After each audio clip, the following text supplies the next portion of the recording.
Bien, ya estamos con nuestra nueva invitada. Recuerde que en estos últimos días, porque estuvo conmemorándose el Día del Ciberacoso de manera internacional, ha sido un tema que ha estado en todas las televisoras, en todos los diarios, en muchos medios de comunicación y nosotros obviamente queremos también que ustedes, nuestros televidentes, sepan exactamente qué es el ciberacoso, de qué se trata y cómo podemos de alguna manera eh, librarnos o mejorarnos de él. Para conversar de este tema estamos con la psicóloga Vania López, quien amablemente accedió a estar con nosotros en esta jornada. ¿Cómo estás, Vania? Bienvenida y Kike al día. Hola Karim, muchas gracias. Bien, ¿y tú? Bien también. Oye, Vania, comencemos de inmediato. ¿Qué es el ciberacoso primero? Bueno, el ciberacoso es una forma o una agresión, una forma de acoso o hostigamientos que puede ser psicológico, ¿cierto? Y que se realiza a través de redes sociales como internet, cualquier medio electrónico como computadores, teléfonos, ¿cierto? Móviles, otros dispositivos y que es reiterado en el tiempo. O sea, hay una intención de hacer un daño a esta persona a través de distintos mensajes o fotografías que se pueden ir compartiendo a través de estos medios. Ujú. Y se Por- realiza de forma individual, pero también puede ser colectiva, o sea, puede alcanzar grandes audiencias el ciberacoso y obviamente también consecuencias bastante gravísimas como depresión, por ejemplo, incluso también el suicidio. Vania, ¿por qué a alguien le agradaría acosar a otra persona? ¿Por qué, por ejemplo, si yo quiero acosar a alguien, sé que a esa persona no le gusta, no le importo, no, no tiene nada que ver conmigo? ¿Cuál sería el objetivo de yo seguir insistiendo o de hacerle daño? Sí, psicológicamente también hay características de la persona que está siendo víctima que le llaman la atención, ¿cierto? A este que está agrediendo, porque posiblemente existan características más relacionadas, por ejemplo, a la vulneración, a su personalidad, ya sea más tímida, retraída o incluso lo adverso. Entonces se trata de una asimetría con respecto también al tipo de violencia que se ejerce. Entonces, al ver estas características y temas también, obviamente, que no coinciden quizás con la persona que está agrediendo, es mucho más factible que se genere este ciberacoso. Pero lo importante también es poder, bueno, acompañar tanto a la víctima como también a la persona que lo está realizando. Porque también existen estudios que nos dicen de que esas mismas personas están viviendo situaciones complejas o han vivido situaciones complejas también y que obviamente también requieren ayuda. O sea, el agresor, digamos, el hostigador. Exactamente, el hostigador. Ujú. Oye, ¿y cómo podemos evitarlo de alguna manera? Porque yo me imagino que le pasa a los niños, que es un poco más difícil que lo eviten, pero a los adultos también nos pasa, ¿no? Exacto. Por ejemplo, en el caso de los niños, es súper importante que se pueda resguardar y educar con respecto al uso responsable de las redes sociales. O sea, también desde el colegio, de la familia, se pueda trabajar en base a todo lo referente al autocuidado, a la empatía, al ponerse en el lugar del otro, que también ellos conozcan, ¿cierto?, cuál es el reglamento interno del mismo establecimiento, porque eso Ujú. también es importante saber de que todo colegio, pues, de manera legal, debe contar con un reglamento interno que obviamente va a tener sanciones cuando se pasan a llevar aspectos relacionados a la violencia escolar, porque el ciberacoso está dentro de lo que refiere a la violencia en el colegio. Y eso es importante saber, o sea, de que existe un resguardo también por parte del colegio y que obviamente los protocolos de actuación que se generen en ese instante van a ser súper importantes para poder reparar el daño, para poder trabajar con las personas, ¿cierto?, que están viviendo este tipo de situaciones, tanto la víctima, el victimario, el agresor. Eso fundamentalmente, o sea, el colegio tiene la obligación, ¿cierto?, de poder acompañar y trabajar en base a la prevención, pero también a la intervención. Ya, si yo soy un niño, siento que me están molestando, que me están acosando, ¿qué hago? ¿Voy y le cuento a mi mamá? ¿O voy y le cuento al profesor? ¿O voy y le cuento a quién? Siempre es importante que se pueda generar este vínculo, ¿cierto?, en donde nuestros niños puedan confiar en los adultos, principalmente en los padres.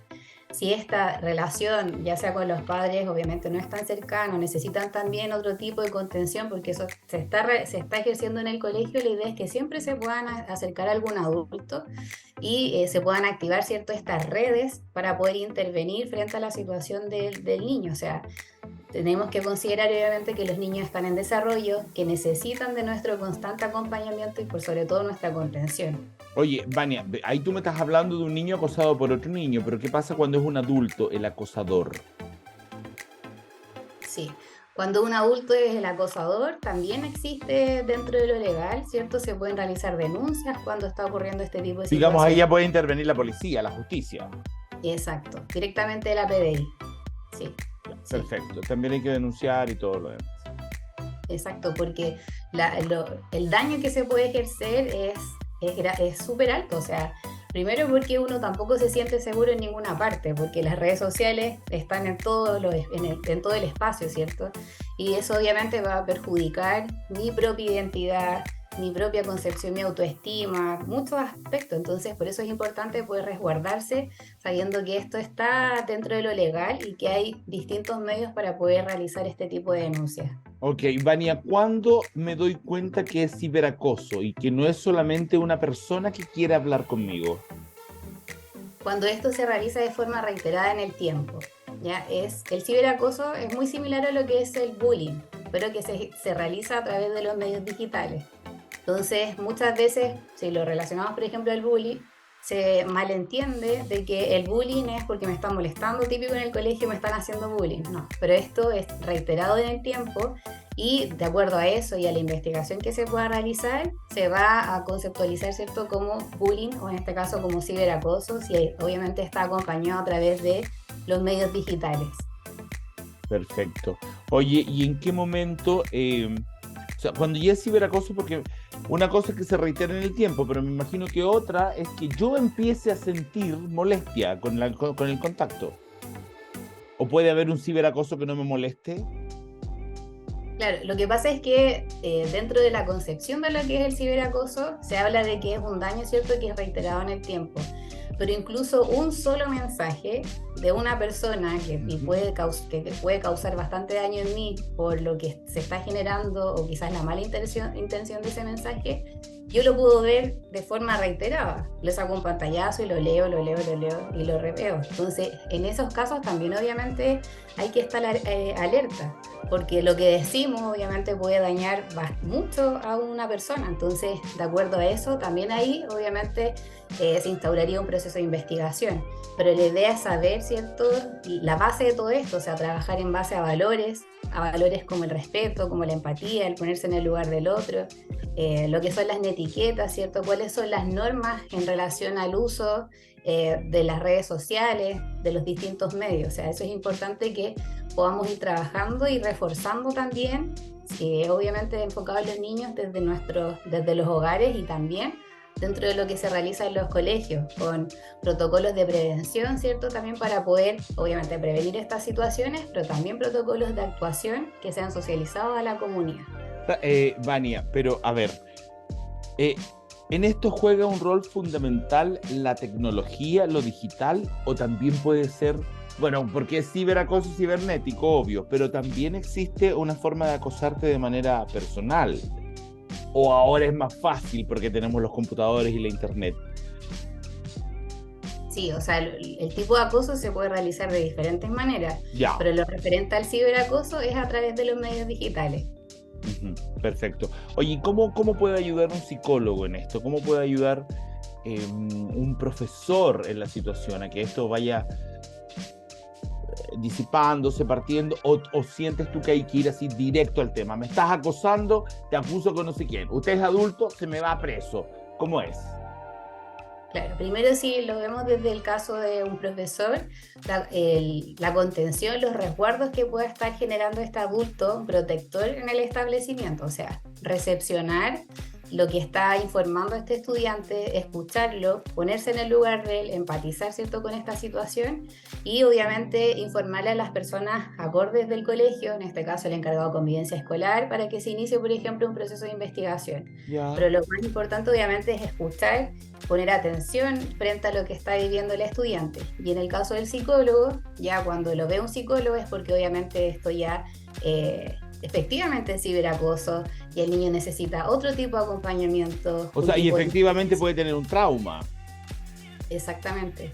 Y en ese sentido se trabaja tanto con el niño como también con la familia, ¿ya? Porque también eso es importante recalcar, de que nuestros niños, ellos se van a relacionar de acuerdo a cómo nosotros estamos modelando. O sea, si nos ven que estamos todo el día frente al celular, a las pantallas, ¿cierto?, subiendo información a las redes, y que eso también a nivel cerebral que va a incrementar hormonas como por ejemplo la dopamina, donde vamos a sentir más felices, y ellos también dicen, bueno, mi papá está todo el día en el celular y está feliz, ¿por qué yo no? Entonces eso también es importante saber, ¿cierto?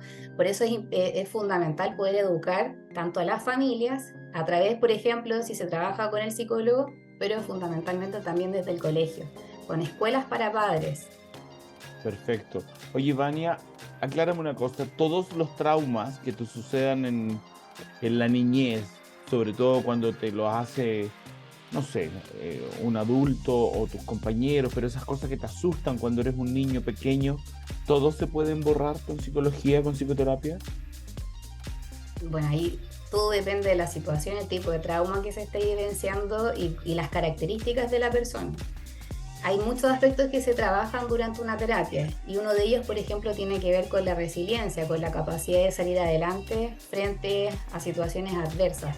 Pero obviamente yo no puedo decir este tipo de situación es más grave para ti o para mí, o sea, depende cómo yo lo vea, ¿ya? Entonces, siempre va a ser fundamental que en ese tipo de situaciones podamos trabajar en base a la salud mental y tomarle la importancia que tiene ir al psicólogo, así como si tengo un problema, ¿cierto?, de mi dentadura, voy al dentista. Si tengo un problema en mis emociones o en relación a algún tema en particular y necesito alguna orientación, pido la hora y voy al psicólogo. Ahora como que se ha normalizado mucho más ese aspecto. Antiguamente no, como que no todo el mundo iba al psicólogo, ahora cada vez son más personas, porque obviamente tratarse, ¿cierto?, y verse estos temas que quizás fueron traumáticos para mí y ya estoy viviendo, ¿cierto?, en una etapa en donde no quiero replicar, por ejemplo, esas mismas situaciones con mis hijos. También es importante eso, tener la conciencia, ¿cierto?, de toda la consecuencia que puede generar ese trauma tanto en mí como en los demás. Oye, ¿y existe gente a la que no le hace efecto?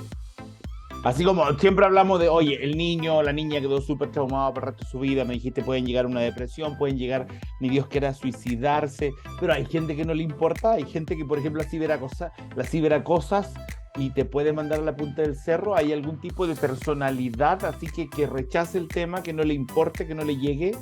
¿O no? Todos somos susceptibles. O sea, si hay algún trastorno de base, obviamente que sí. Por ejemplo, una persona que tiene algún trastorno de personalidad o es narciso, por ejemplo, ahí ya hay un tema de que no se puede poner en el lugar del otro. O sea, no logra la empatía, solo está pensando en él. Entonces, sí, también hay personas que obviamente este tipo de situaciones no les va a llegar más allá. Esperemos que no sean tantas.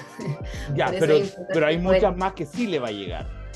Sí, obviamente que sí, porque claro, o sea, ver que una persona está sufriendo, obviamente es algo importante que se tiene que trabajar, pero ¿qué pasa, por ejemplo, cuando, como esto es a través de las pantallas, es difícil también conectarse con la emoción del otro, porque es a través de los medios de la pantalla, yo no estoy viendo su cara, no estoy sintiendo quizás cómo él se está viviendo este tipo de comentarios. O sea, las redes también hacen que nos separemos de cierta manera.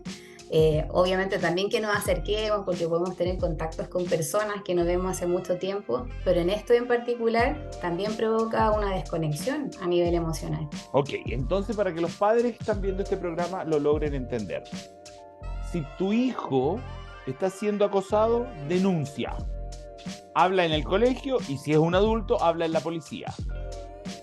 Exacto, sí. Si es en... ¿Qué me tengo que dar cuenta como padre que le está pasando? Que yo diga, está raro, así no es, algo le pasa. Sí, hay cambios conductuales que pueden ser muy evidentes. Por ejemplo, niños que son más extrovertidos ya van a tener estados más de introversión, van a ser más introvertidos, o que pueden estar más ansiosos, más temerosos. Eh, los cambios siempre a nosotros nos tienen que llamar la atención. Entonces, a partir de eso, ir viendo estos cambios que pueden ser relacionados al comportamiento, incluso a la alimentación o el sueño, que van a ser como un estado de alerta, ¿cierto? Para poder ver, bueno, algo le está pasando a mi hijo y preguntarle también directamente. Si él no me quiere decir a mí, yo también tengo la facultad de poder indagar, o sea, por eso es importante uno como adulto conocer las redes a las cuales mi hijo está accediendo, las personas y los grupos con los cuales él interactúa en las redes, que exista también esto como un acuerdo en relación a los tiempos en base al celular, de que no puede estar muchas horas tampoco frente al celular. Hay estudios que nos dicen que de los 0 a los 5, idealmente los niños no utilicen ningún tipo de tecnología y que recién a los 14 ellos puedan tener acceso, por ejemplo, a algún celular, cosa que obviamente no pasa. Pero si eso no pasa, ¿quiénes somos los responsables de estar alerta de qué están viendo, con quién están interactuando? Somos nosotros los adultos, ellos están en desarrollo. Entonces eso es importante, obviamente, saber y reforzar de ese aspecto. O sea, nosotros somos los responsables y también quienes estamos modelando también los comportamientos de nuestros niños. Ok. Vania, gracias por haber estado con nosotros. Gracias por este tiempo que te diste para poder hacernos esta entrevista. Que estés muy bien. Muchas gracias, Karim. Tú también, que estés muy bien. Gracias. Vania López, entonces, psicóloga, que nos explicaba qué es esto del ciberacoso. Yo voy a un corte y regreso, ustedes no se vayan. No cambie el canal, no haga nada, yo sigo aquí.